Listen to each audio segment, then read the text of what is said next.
आऊज़ु बिल्लाहि मिनश्शैतानिर्रजीम बिस्मिल्लाहिर्रहमानिर्रहीम। Class 9th physics में आज हम लोग लेक्चर नंबर 3 करेंगे। लेक्चर नंबर 3 में आज हम लोग अपनी फ़िज़िकल क्वांटिटीज़ के बारे में पढ़ेंगे कि फ़िज़िकल क्वांटिटीज़ क्या होती हैं और फर्दर इसमें क्या क्या चीज़ें ऐड होती चली जाएंगी। वो आज हमने इसमें मेन चीज़ें, मेन कॉन्सेप्ट आज पढ़ेंगे। तो हर वो चीज़ जिसको मेजर किया जा सके वो हमारे पास फ़िज़िकल क्वांटिटी कहलाती है।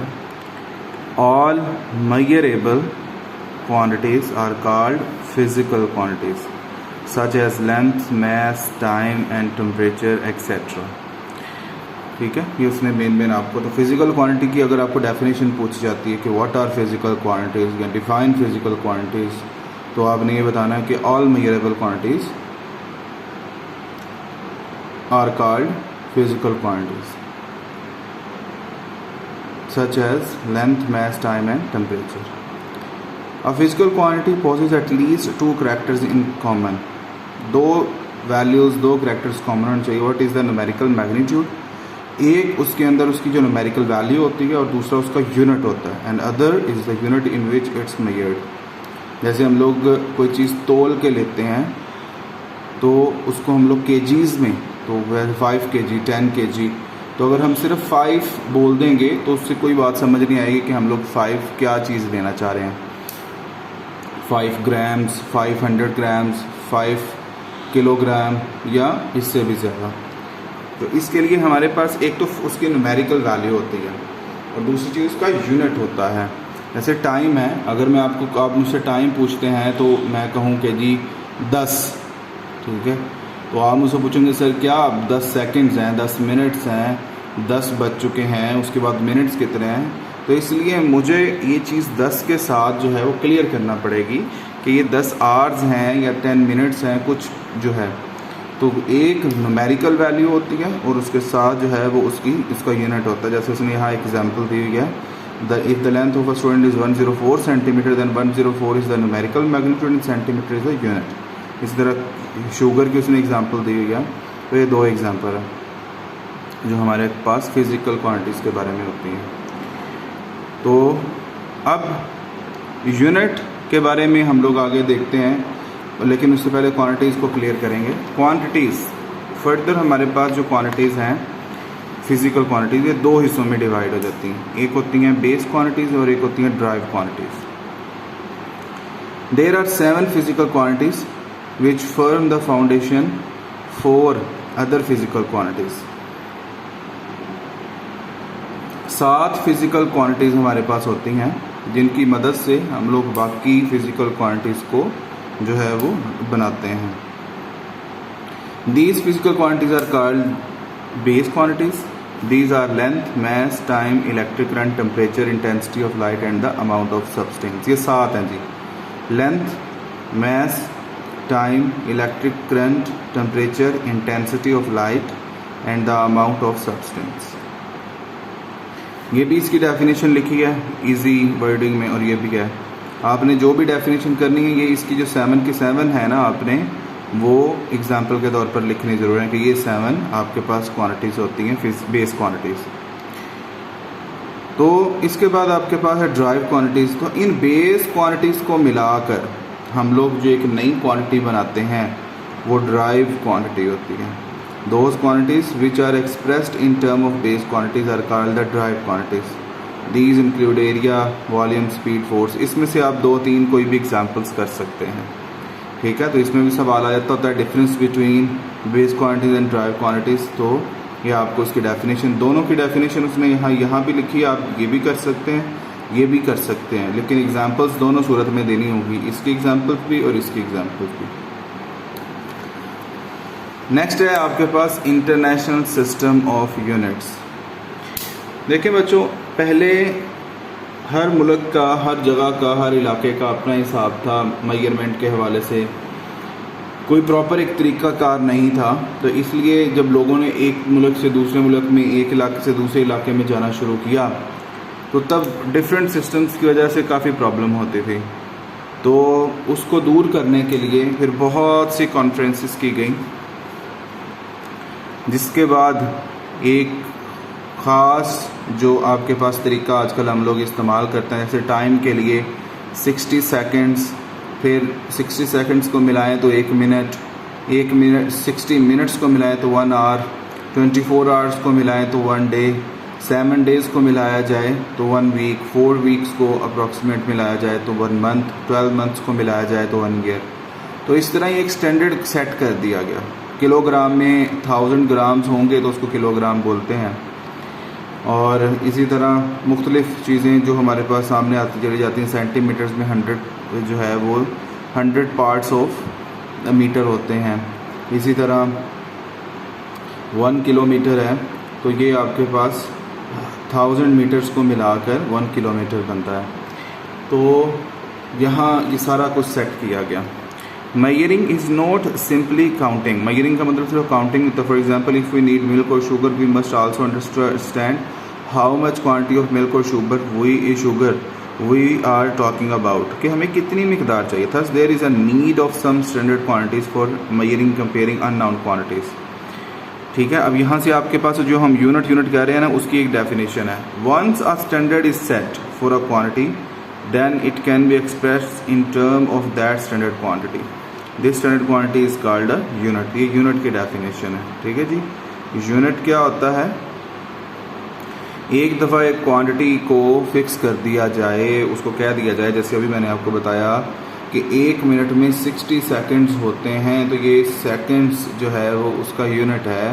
हमने इसको फिक्स कर दिया। अब आप दुनिया के किसी हिस्से में चले जाएं, टाइम जब आपसे मेजर होगा तो आप सेकंड्स को सबसे छोटी क्वांटिटी ही फ़िलहाल लेते हैं। वैसे तो नैनो सेकंड, माइक्रो सेकंड्स वगैरह भी अब आ चुके हैं, लेकिन फ़िलहाल हम लोग उसी को बेस क्वांटिटी की वजह से सेकंड्स लेते हैं। With the development in the field of science and technology, the need for a commonly acceptable system of units was seriously felt all over the world, particularly to exchange scientific and technical information. ठीक है, जैसे जैसे technology बढ़ती चली गई, तरक्की होती चली गई साइंस में, टेक्नोलॉजी में, तो इस चीज़ को की शिद्दत से ज़रूरत महसूस हुई। एक ऐसा सिस्टम होना चाहिए जो पूरी दुनिया में एक ही तरह का हो, ख़ास एक ही तरह का हो। तो उसके लिए फिर यहाँ पे अगर आपको आ जाता है ना कि what is system international of units, तो यहाँ से आप लोग बताओगे the 11th general conference of weight and measures held in Paris in 1960। ठीक है, 11th यानी इससे पहले तकरीबन 10 कॉन्फ्रेंसेस इनकी आपस में हो चुकी थी। 11th में जाके इस चीज़ को फाइनल किया गया और उस कॉन्फ्रेंस को रखा ही देखें वेट एंड मेजर्स पर गया था, उसका नाम ही उसका ये था। हेल्ड इन पेरिस में हुई थी इन 1960, 1960 में। Adopted a worldwide system of measurements called international system of units. The international system of unit commonly referred as SI। इसको SI सिस्टम भी कहते हैं, SI यूनिट्स भी कहते हैं, जो भी हम लोग इसको कहना चाहें। तो ये आपके पास इसकी यहाँ तक ये सारी डेफिनेशन आ जाती है, यहाँ तक सिस्टम इंटरनेशनल यूनिट।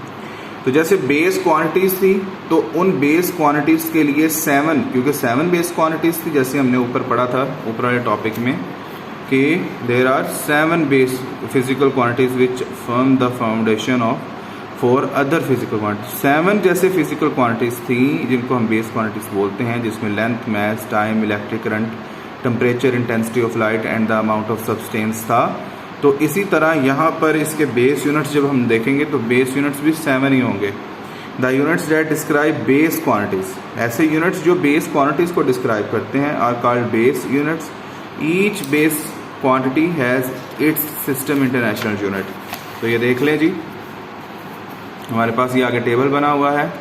लेंथ को इसका सिंबल जो है वो L है और इसका ये यूनिट है उसका नाम मीटर है और मीटर को M से रिप्रेजेंट करते हैं। मास M से रिप्रेजेंट करते हैं और इसका यूनिट किलोग्राम है, किलोग्राम को kg से रिप्रेजेंट करते हैं। टाइम T, सेकेंड्स S ये इसका यूनिट है। इलेक्ट्रिक करंट है तो इसको I से रिप्रेजेंट करते हैं, एम्पेयर इसका यूनिट होता है और A से इसको रिप्रेजेंट करते हैं, लिखते हैं। इंटेंसिटी ऑफ लाइट इसको कैपिटल L से रिप्रेजेंट करते हैं। कैंडेला ये इसका यूनिट होता है, CD से इसको। टेम्परेचर केल्विन में T से जो है वो रिप्रेजेंट होता है, केल्विन इसका यूनिट और केल्विन को K से, कैपिटल K से लिखते हैं। अमाउंट ऑफ सब्सटेंस ये केमिस्ट्री की टर्म है, ठीक है। अमाउंट ऑफ सब्सटेंस मतलब एटम, एलिमेंट्स, मॉलिक्यूल्स, ये सारा कुछ। n यानी नंबर ऑफ मॉलिक्यूल्स, ये हमारे पास मोल में हम लोग इसको मेजर करते हैं, और mol इसका यूनिट होता है, रिप्रेजेंटेशन होती है। अब नेक्स्ट हमारे पास है जी ड्राइव्ड यूनिट्स। ड्राइव्ड यूनिट्स क्या होते हैं? The units use to measure derived quantities are called derived units. ऐसे यूनिट्स जो कि ड्राइव क्वांटिटीज़ को रिप्रेजेंट करते हैं उनको हम लोग ड्राइव यूनिट्स कहते हैं। ड्राइव यूनिट्स जो होते हैं ये आपके पास डिफाइन एक term of base units and obtained by multiplying और डिवाइडिंग वन और more base unit with each other. ठीक है, तो ये बेस यूनिट्स को मिलाकर ये यूनिट्स बनते हैं। जैसे उसने यहाँ पर आपको दिया हुआ है एरिया के लिए मीटर स्क्वायर, वॉल्यूम के लिए मीटर क्यूब। तो यहाँ पर देखें 3 दफ़ा या 2 दफ़ा मीटर जो है वो आपस में मेरा है। मीटर बेस क्वांटिटी है, उसको 2 दफ़ा मिला देंगे तो ये एरिया का यूनिट बन जाएगा। 3 दफ़ा उसको मीटर को मिला देंगे तो नई चीज़, पिछली जो पहली बुनियादी चीज़ें हमारे पास बेसिक चीज़ें मौजूद हैं उनको मिलाकर एक नई चीज़ बना देना, ये ड्राइव्ड होता है। जैसे दूध है, ये बेस क्वांटिटी है, ये बेस जो है वो आपके पास है। हम उससे चीज़ हासिल करते हैं, योगर्ट हासिल करते हैं, हम उससे जो है वो मुख्तलिफ मिल्क प्रोडक्ट्स बनाते हैं। तो जितनी प्रोडक्ट्स उससे बनती हैं वो सब की सब जो है वो ड्राइव्ड होती हैं और बेस मिल्क होता है। तो ये इसने कुछ यहाँ पर ये दे दिए हैं, तो आप लोगों ने इसमें से कुछ एग्जांपल्स समझ लेनी है, याद कर लेनी है। तो कोई क्विज है आपके सामने, how can you differentiate between base and drive quantities. मैं पहले आपको बता चुका हूँ, ये सवाल आएगा। इसके बाद identify the base quantity in the following. Speed, इसमें बेस क्वांटिटी हमने बतानी कि कौन कौन सी इस्तेमाल होती है। स्पीड हमारे पास बेटा बराबर होती है हमेशा डिस्टेंस बाय टाइम। ठीक है, डिस्टेंस को हम लोग लेंथ भी कहते हैं और टाइम ही होता है। तो ये लेंथ और टाइम इसमें इस्तेमाल हो रहा है। इसी तरह एरिया है, तो एरिया लेंथ ही होती हैं दोनों, लेंथ विड्थ की लेंथ और ब्रेथ की लेंथ, ये दोनों ही लेंथ होती हैं। फोर्स है, हमने बेस क्वांटिटी बतानी है कि इसमें जो इस्तेमाल हुई है, ठीक है, यूनिट नहीं बताना। इसी तरह फोर्स है, फोर्स में हमारे पास मास होता है, डिस्टेंस होता है, टाइम होता है। तो ये और डिस्टेंस मैंने आपको पहले बता दी, लेंथ होती है। Identify the following as are base और ड्राइव क्वांटिटीज। इसमें से जो डेंसिटी है बेटा वो आपके पास मास और वॉल्यूम को मिलाकर बनती है, वो ड्राइव क्वांटिटी है। फोर्स ड्राइव्ड है, मास ये आपके पास बेस क्वांटिटी, स्पीड अभी मैंने बताया 2 चीज़ों से मिलकर बनी है, तो ये आपके पास ड्राइव क्वांटिटी है। टाइम बेस क्वांटिटी है, लेंथ बेस क्वांटिटी है, टेम्परेचर बेस क्वांटिटी है, वॉल्यूम जो है लेंथ ब्रेथ और हाइट 3 चीज़ों को मिलाकर बनता है। होती तीनों लेंथ ही, लेकिन एक से ज़्यादा दफ़ा लेंथ यूज़ हो रही है, तो ये आपके पास जो है वो ड्राइव क्वांटिटी हो जाती है। एक क्विक क्विज आपका हो गया। किसी किस्म की कोई प्रॉब्लम हो तो वो आप लोग मुझसे पूछ सकते हैं इसको सॉल्व करते वक्त।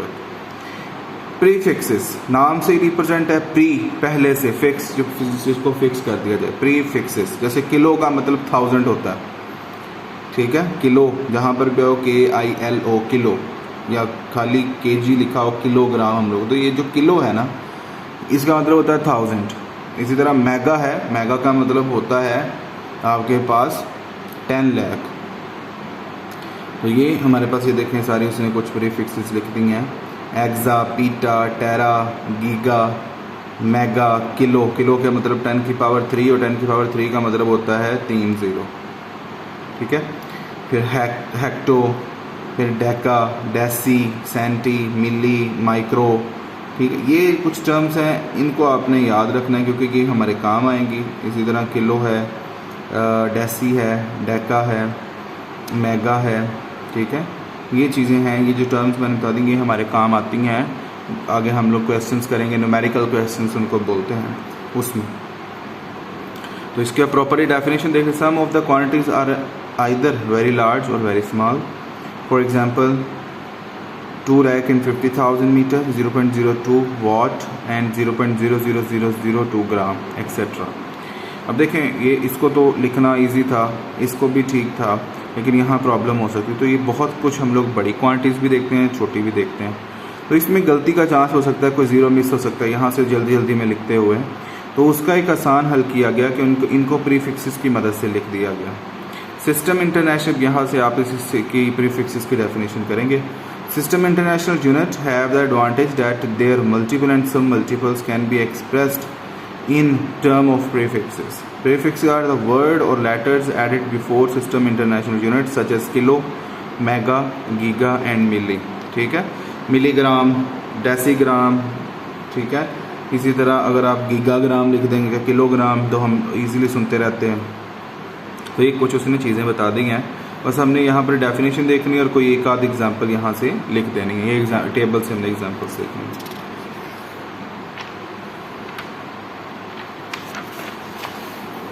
आ गया बच्चों हमारे पास साइंटिफिक नोटेशन। साइंटिफिक नोटेशन में क्या होता है कि हमारे पास बहुत बड़े बड़े नंबर भी आते हैं और बहुत छोटे छोटे नंबर भी आते हैं काउंटिंग में। जिस तरह अगर मैं आपको कहूँ कि मास ऑफ अर्थ, तो मास ऑफ अर्थ बेटा 6.0 इंटू 10⁻24 किलोग्राम, जो हम लोग आगे चैप्टर नंबर 5 में पढ़ेंगे भी। तो अब ये 24 अगर हम लोग ज़ीरो लिखेंगे ना, तो जल्दी जल्दी में लिखते हुए 24 ज़ीरोस में मिस्टेक हो सकती है। एक भी ज़ीरो कम हो गया तो बहुत फ़र्क पड़ जाएगा। अब इस चीज़ से बचने के लिए क्या किया गया, साइंटिफिक नोटेशन को बनाया गया। तो साइंटिफिक नोटेशन के बारे में पढ़ते हैं आपको, ताकि इस बात से क्लियर हो जाए। A simple but scientific way to write large और small numbers is to express them in some power of 10। ठीक है, बहुत बड़े या छोटे नंबर्स को आसानी के लिए हमने क्या किया, इनको एक्सप्रेस किया और पावर 10 की पावर में लिखा। The moon is 384000000। देखें ना कितना बड़ा नंबर है, एक भी नंबर मिस हो जाए तो। Metres away from the earth, distance of the moon from the earth can also be expressed. तो हम इसको इस तरह भी लिख सकते हैं। ये साइंटिफिक नोटेशन है, इसको स्टैंडर्ड फॉर्म भी कहते हैं। This form of expressing a number is called the standard form और साइंटिफिक नोटेशन। ठीक है, आप इसको अगर स्टैंडर्ड फॉर्म भी कहेंगे तो तब भी ठीक है। दिस सेव्स राइटिंग डाउन और interrupting large number of zeros. ठीक है, यही बात मैं आपको ऊपर शुरू लेक्चर से बता रहा हूँ इस टॉपिक पे। थस अब साइंटिफिक नोटेशन की डेफिनेशन देख लें जो आपने करना है। In scientific notation a number is expressed as some power of 10 multiplied by a number between 1 and 0। ठीक है, तो हमारे पास साइंटिफिक नोटेशन क्या होता है कि 10 की सम पावर में लिखा जाता है और ये नंबर जो है वो किससे मल्टीप्लाई किया जाता है, एक ऐसे नंबर जो 1 और 10 के दरमियान होता है। जैसे यहाँ देखें, for example 62,750 can be expressed as, ये भी होता है, ये भी होता है और ये भी होता है। ठीक है, लेकिन इनकी जो स्टैंडर्ड फॉर्म है ना, बेसिकली वो ये स्टैंडर्ड फॉर्म है। स्टैंडर्ड फॉर्म में ये होता है कि फर्स्ट नॉन ज़ीरो नंबर के बाद आपका डेसिमल आना चाहिए। All this are correct.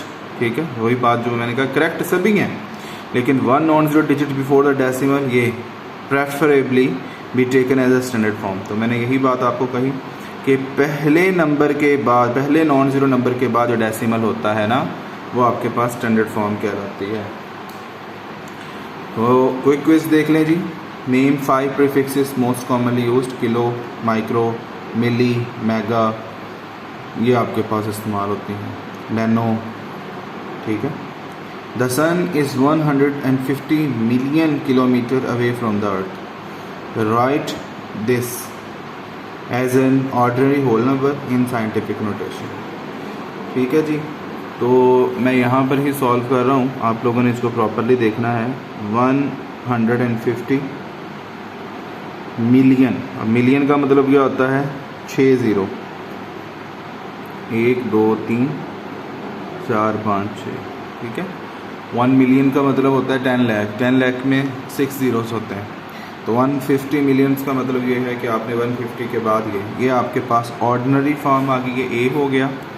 और अब इसमें बी देख लें, बी में मैंने आपको कहा फर्स्ट यहाँ पर पहले नॉन ज़ीरो नंबर के बाद पॉइंट लगाना है। अब बाकी कितने नंबर हैं, 1 2 3 4 5 6 7 8, तो ये आपके पास बन जाएगा 10⁻8।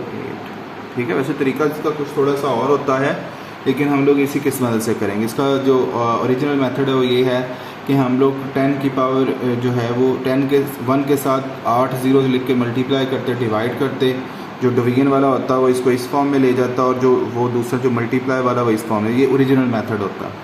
लेकिन हम लोग इसी मेथड से फ़िलहाल इसको आपने जहन में रखना है। क्वेश्चन नंबर 3 है the numbers given below in scientific notation. तो ये आपके पास देख लें जी, पहला नंबर है जी 3 के बाद 2 4 6 8 और 9 ज़ीरोज़ हैं। तो हम लोग क्या करेंगे 3.0 बेशक लिख लें, और पहले नंबर के बाद आपने जब लगाएंगे तो पहला नंबर छोड़ के बाकी सारे नंबर काउंट कर लें, तो 9 है। तो ये आपके पास फर्स्ट आ गया ए वाले का आंसर, बस इतना ही करना था। इसी तरह सेकंड है, यहाँ पर लगाएं और पॉइंट के बाद देखें कितने नंबर है, वो आपकी पावर बन जाएगा। यहाँ पर जब पावर हम इस तरफ से ये देखें, ज़ीरोज़ जब इस तरफ होंगे ना, यानी लेफ़्ट साइड पर नंबर के, तब पावर नेगेटिव आएगी, जब राइट साइड पर होंगे तो पावर पॉजिटिव आएगी। अभी यहाँ देख लें 0.2 4 6 8 0 0 0 0 0 0 0 0 1 6। हमारा पॉइंट यहाँ होना चाहिए था पहले नॉन ज़ीरो डिजिट के बाद। हम यहाँ पर लेके आएंगे 1.6, तो कितने डिजिट्स ये पॉइंट गया है उधर, 1 2 3 4 5 6 7 8 एंड 9। तो ये हमारे पास बन जाएगा 10 की पावर -9। तो जब ज़ीरो इस तरफ होते हैं पावर माइनस में होती है, जब ज़ीरो राइट साइड पर होते हैं तो पावर पॉजिटिव होती है। तो ये बेटा आज का हमारा टॉपिक है, इसको आप लोग समझें। इसमें किसी किस्म की कोई प्रॉब्लम है तो वो आप लोग मुझे बताएं ताकि हम लोग उसको क्लियर कर सकें।